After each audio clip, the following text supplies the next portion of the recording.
Hello again, welcome back to our channel. Hello, hello. Hope everyone's doing good tonight. We're back with another reaction. Today we're going to be checking out Jeff Foxworthy, You Might Be Redneck. So without further talking, let's dive right in.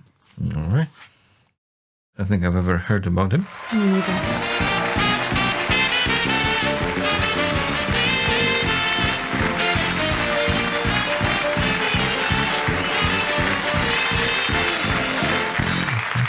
Thank you very much.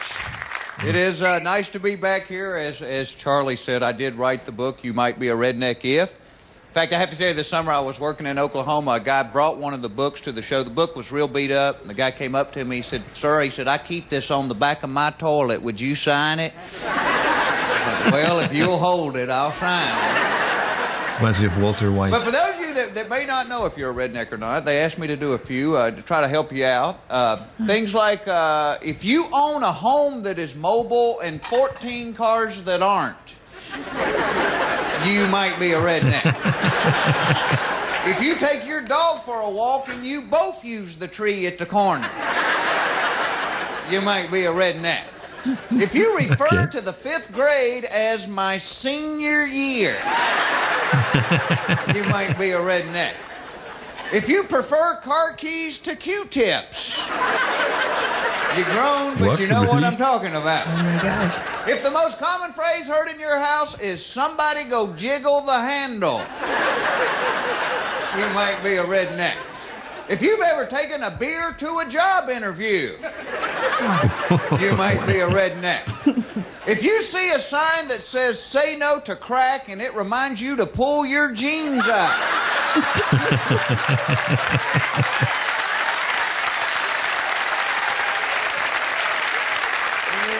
might just be a redneck. And trust me, I know about rednecks. In fact, this summer I did something I'd always wanted to do. I cashed in a ton of frequent flyer miles. I took everybody in my family to Hawaii. 13 people, thinking this would be the vacation of a lifetime. It ended up being the Clampets go to Maui. Because you get my family together, there is an empty Kmart somewhere. They show up at the airport, they are using coolers and grocery bags for luggage. The sky cap's like, "Which one's yours, the Samsonite's?" Like, "No, sir, we got the Igloo with the duct tape on it. And the 5 Piggly Wiggly bags right there." Is he putting on the accent, or is his real accent very strong? The movie they were showing was Homeward Bound, The Incredible Journey. 5 minutes into this movie, my brother turns to me and goes, "You know that ain't them dogs' real voice."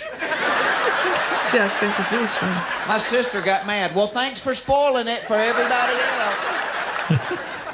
And we were staying right on the beach. You could tell which rooms were ours. Ours were the ones with the underwear hanging off the balcony. And according to the manager, the site of the only peeing for distance contest they had ever had there. Which I am ashamed to say my Aunt Rose won in the second round.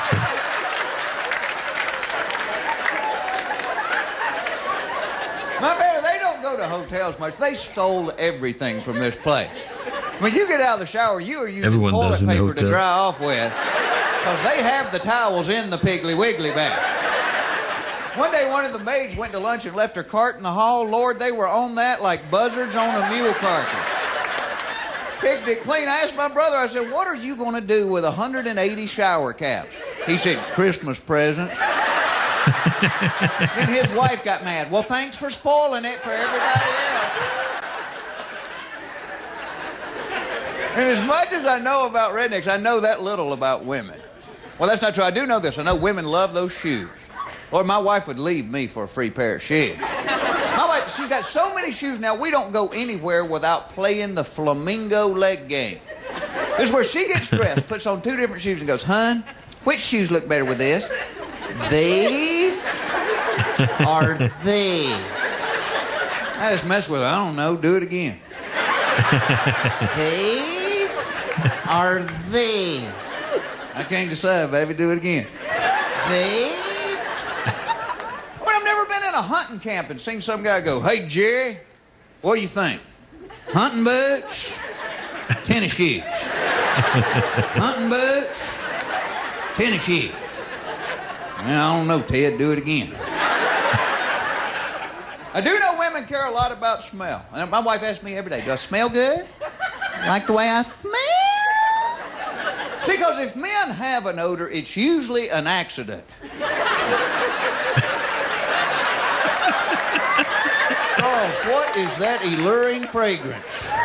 Oh, that's Michelob. It hit a bump in the truck.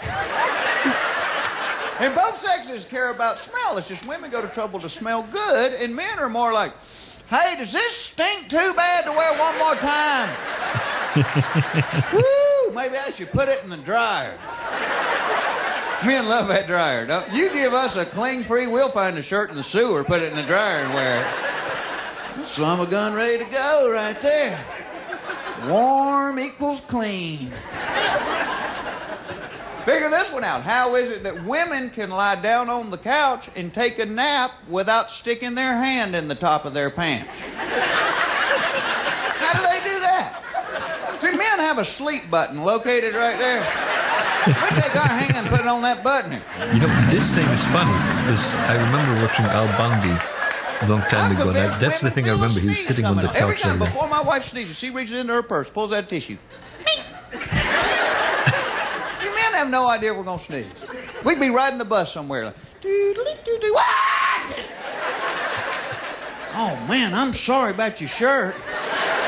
You can put that in the dryer, that'll be all right. Yeah. Y'all been great. God bless you. Thank you so much.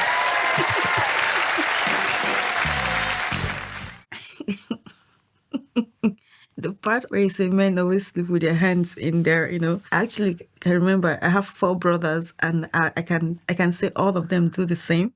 I'm always wondering. I was like, what is always? Why is it that your hand never leaves that? Is there something with men? I never and sleep that? like that. Well, I'm not But sure I I've noticed. remember that thing from Al Bundy, Married with Children. I think when the TV series was starting, like the intro, I think maybe they showed him on the couch sitting like that. Yeah, I really don't know. Like I don't do it. Like I think I've seen it several times with my own brothers.